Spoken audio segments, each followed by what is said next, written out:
You're listening to Agency Alchemy, a podcast from Advertising Week.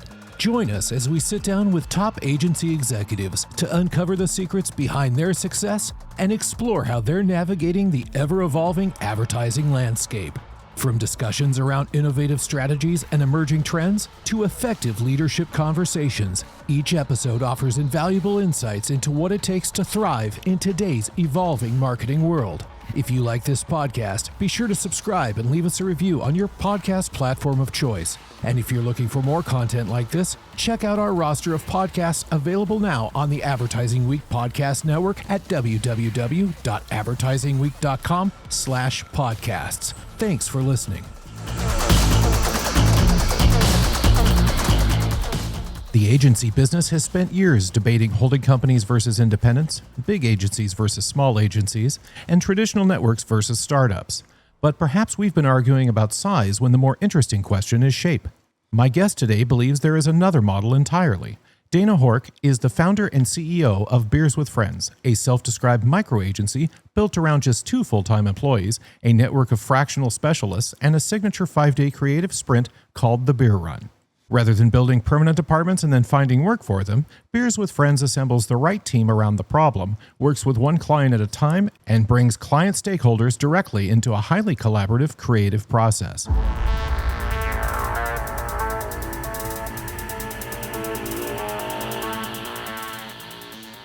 Dana, welcome to the show. So pleased to have you on today. Thanks so much for having me, Richard. So you're CEO, founder, Beers with Friends. Tell us about Beers with Friends. Yeah, so Beers with Friends is what we call a microagency. We're a creative agency that brands can tap into for creative firepower when and how they need it. We're best known for our signature 5-day sprint called the Beer Run. And we get hired by lots of ambitious brands who are looking to punch above their weight, turn on and turn off the creative firepower that they need, and bring on the right bespoke team to jam with them. When you use the term microagency, define for us what that means in your mind. I mean, there's lots of agencies define themselves in different ways. This is one of the first times I've heard microagency. Yeah, so, it helps to put a name on it. I think behind the name, what we really mean is that we're a new shape of agency. So if you think about the industry landscape, there's always a lot of conversation about big agencies and small agencies, holdcos and indies. But we actually think of ourselves as a different shape of agency. We have 2 full-time employees, my co-founder, James Wood, and myself. We staff every project with fractional experts. So we go out and find the exact right strategists, creatives, subject matter experts to surround ourselves with. We leverage the power of constraints. 5 days is a great forcing function to make sure everyone's on the same page, exactly what's going in and what's going out.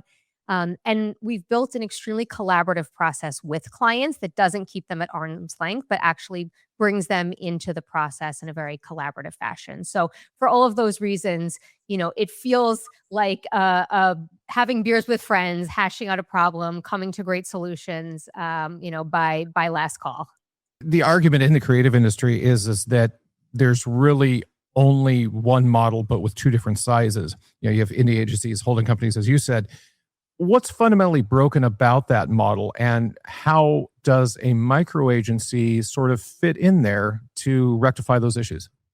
There's a few F's that I call them of what's sort of broken, right? So one is fast or speed. Big, long agency of record relationships. The longer it takes and the more you're running up the bill, the more money you can make. So, what Beers with Friends is intended to do is to short circuit the swirl and move much more quickly. Firepower. When you bring on a big agency, they're often staffing with who's available, not who the right people are. So think of it like finding the right SWAT team, not bringing in the army. So bringing in the right exact firepower is another piece that Beers with Friends solves. A third is focus. At a large agency, you're balancing lots of clients. At Beers with Friends, we actually take on one client at a time. So you're buying our full focus and attention to collaborate with your team.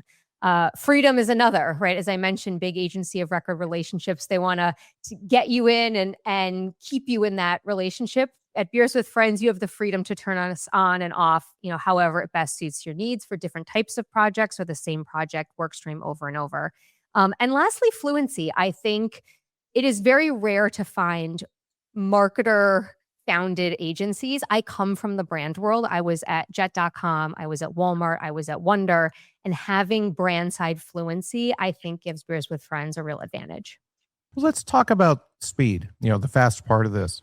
What is the bottleneck typically that you see or have seen at agencies where, you have an advantage as a micro agency? There's two pieces. One are the constraints. So people will allow a problem to take up as much time as they're allowed to give it. When you say, hey, this is what we're going to get to by this time, everyone gets motivated and they come around the table and they're really focused on solving that challenge. And I think that's one piece of it. The second piece, speed is really a byproduct of alignment. So what slows down the process most often is misalignment, whether it's misalignment between an agency and the client, or often misalignment between different stakeholders on the client side. And I can't tell you how many times our clients say to us, wow, one of the best parts of this process is that you actually got all of us to be in the same room together on the same timeline, having this conversation around the same table. So I think speed is really the benefit that you get when you move quickly, act with focus, and really, have everyone aligned around the same goals and mission. And when it comes to forming a team, like let's say hypothetically you had a client come in, they have a problem they've presented you that they would like to work with you on. How do you go about then assembling a team of experts on your side to help with that project? One of the first things we did before we even took on our first client is we got in touch with everybody awesome that we'd ever worked with. And we said, what are you up to? What are your superpowers? What kind of work makes you happy? What stuff don't you want to touch? And we started building a roster and databases of all the people that we wanted to work with again. I think that's the dream for so many of us. Like, gosh, can't we just get around the table with all the awesome people we've ever worked with, jam on a great problem together? So we started by doing that. And then we went out and built the client side of this and started having conversations. And we're like, oh, great. Remember when we spoke to that person? This would be a perfect project to bring them onto. So we were very intentional about making sure we curated the best in class, creative roster before we started talking to clients. And on the client side, how does that relationship work? I mean, presumably you're working with a lot of brands. A lot of brands have many layers of management, to put it mildly. It feels like that could be a bit of a recipe for chaos if there's just a handful of you on one side moving with agility, and you have the sort of large, well, let's just call it numbers on the other end of the table, kind of maybe not moving so quickly.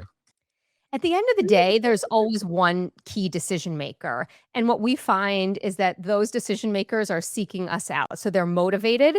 They're looking to build something with their brand that's lasting. And they've got a bucket list of items that they're working to tackle. And there's always stakeholders. And part of the beauty of the project, or part of the beauty of our model, is that those stakeholders can participate in the process. But at the end of the day, all any of these work streams need is one key decision maker who has the authority to pull the trigger on what matters. So our model is able to just jam with that one stakeholder. We've had as many as 9 stakeholders as part of the process. We've had board members, we've had CEOs and presidents, we've had social media interns, right? So everybody can join in. It's a very flat experience and is designed to value the input wherever it comes from. But at the end of the day, there's one key decision maker on the client side. And do they determine who that person is, or do you determine who that person is, or how does that typically work? So we ask them, we say outright, who's going to be the decision maker for this process? And, it's one of those things that often doesn't get spoken or asked out loud in a traditional process, but it's part of our way of cutting through the clutter and the swirl. If agencies are confused about who they should be listening to, nobody is set up for success. So we always ask at the outset, who's the key decision maker here? And sometimes it generates a few good laughs, but someone always raises their hand. And so it's helpful when we come back to that throughout the week. I would like for you to create a course, maybe an online webinar or something of that nature, that could teach people like me how to successfully do this, so that I'm not on calls with 17 people from the other end and it's just me and like a colleague. Really, all I had to do was just tell them, who's in charge here? Let's just move everybody else off.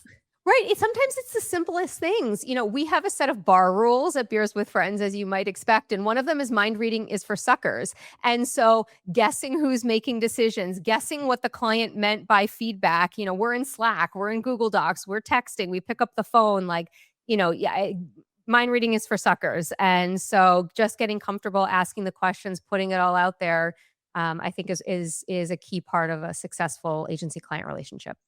This is the cringe-worthy moment where I bring up AI. Oh. Thank you for I that. knew this was coming. I knew this was coming. As AI begins to take over more production work, coordination work, even parts of strategy, does this create the perfect opportunity then to rethink the agency model altogether, or maybe not? I think so. Look, to back up, I come from an entrepreneurial background. I was a pre-launch hire at jet.com. I was a very entrepreneurial builder inside the Fortune 1 at Walmart. I am a believer that you should always be constantly reevaluating your business model, your strategy in the context of the world. I think AI has given us all the reason to make a step change function in what we're doing, and I think it is tremendously powerful. I'm a big fan. I use it quite often, largely for productivity. But I think it's an incredible unlock, and everyone should be hands-on keyboard using it in their personal lives and their professional lives. And I do think it creates an inflection point for a lot of agencies, including like ours, to rethink models and build ways of working that might not have been possible 5-10 years ago. Do you consider it part of the team? It's interesting that you say that. I would say I consider AI an enabler. So I don't have 80 bots that I've all named and, talk to them like they're people. But it has helped us tremendously on business operations, whether it's tracking, industry press, what's happening with our clients in their work and in the world. The business operations side has been really critical.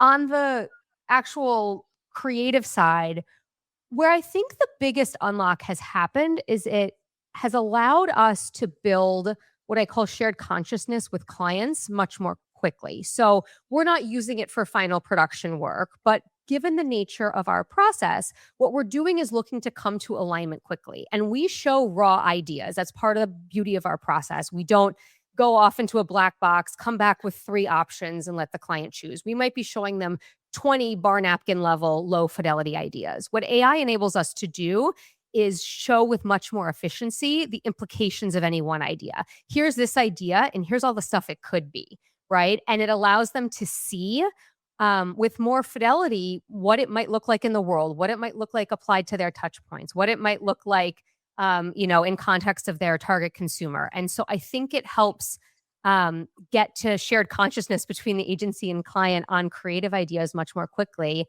And that way you can move forward with conviction in a way that if you have to go, build out a bunch of stuff before you can decide, you might not have. It's interesting. We talk about training AI, but I'm also curious how much AI trains us. Did you arrive at that use for it just through use or, trial and error, or was it intentional right out of the gate? We're a very test and learn informed agency. And so I will try any tool, I will try any model and see where it can unlock value. And so it just emerged, and even in our ideation sessions, everyone's coming up with ideas. Someone might draw a sketch with pen and paper and use that as the bar napkin to show a client.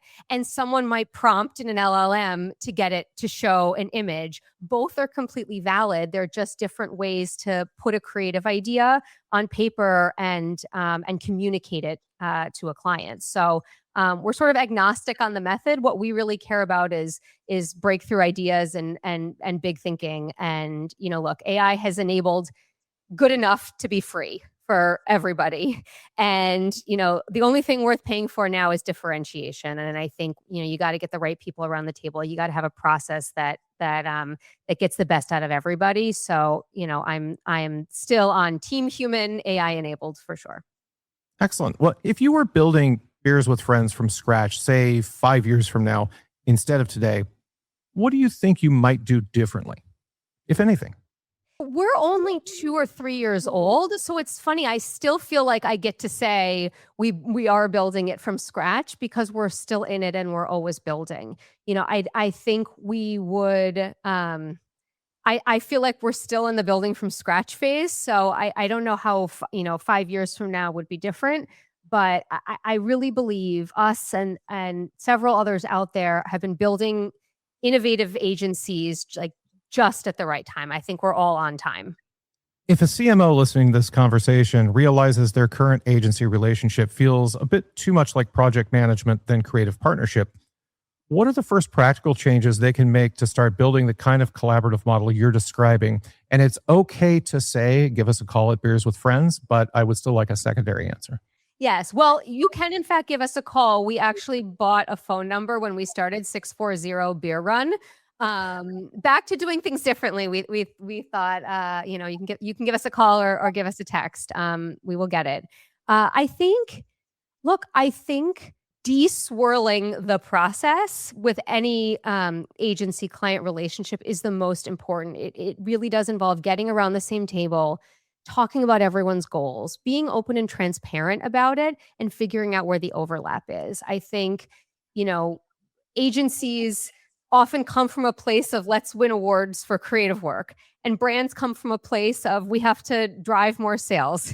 And finding the overlap in the middle of those things requires real partnership and real conversation. And, for us, we decided to measure our success in a more business oriented way. We conduct a net promoter score poll at the end of every client engagement, which asks how likely are you to recommend Beers with Friends to a friend or colleague, based on this engagement. Because I think there are so many steps between great work coming out of agencies and then it getting in the world and then it driving sales and then there not being a global catastrophe and then the lead client doesn't get fired and left and on and on and on. That chain is just too hard to control. So I think you've got to get to a place where you're measuring the same things. And net promoter score is one way we have that honest conversation, which was like, hey, how did this go? Would you recommend us? Without trying to over engineer our contribution. In looking at some of the brands that you've worked with, Michaels, Einstein Bagels, et cetera, do any of them stand out as having been a good learning moment along the way? This is a great question. I've learned so much from our clients and really the people behind them.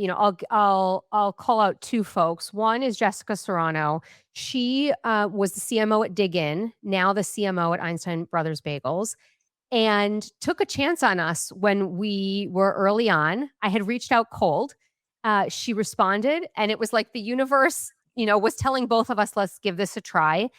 She took us with her from Dig In to Einstein Brothers, and I deeply value her candor, her partnership. She'll call me and tell me like, hey, what's going on with this? I'll send her Instagram memes that I think are, bagel appropriate. So, having that kind of relationship, it's a two-way relationship. I'm very grateful for Jessica's partnership. I would say the same about Amy Berger at Michaels. Michaels, we did a project with Michaels earlier this year. They took a chance on us as well. They needed some out of the box thinking. They have amazing agencies, and we love just being part of the interagency ecosystem. They asked us for out of the box stunt ideas. I think we came with 37. She was so over the moon in the process and really was wonderful collaborator. They ended up bringing one to life, which was balloon people, which was actual balloon people. And we helped them meet Guru House, who brought it to life.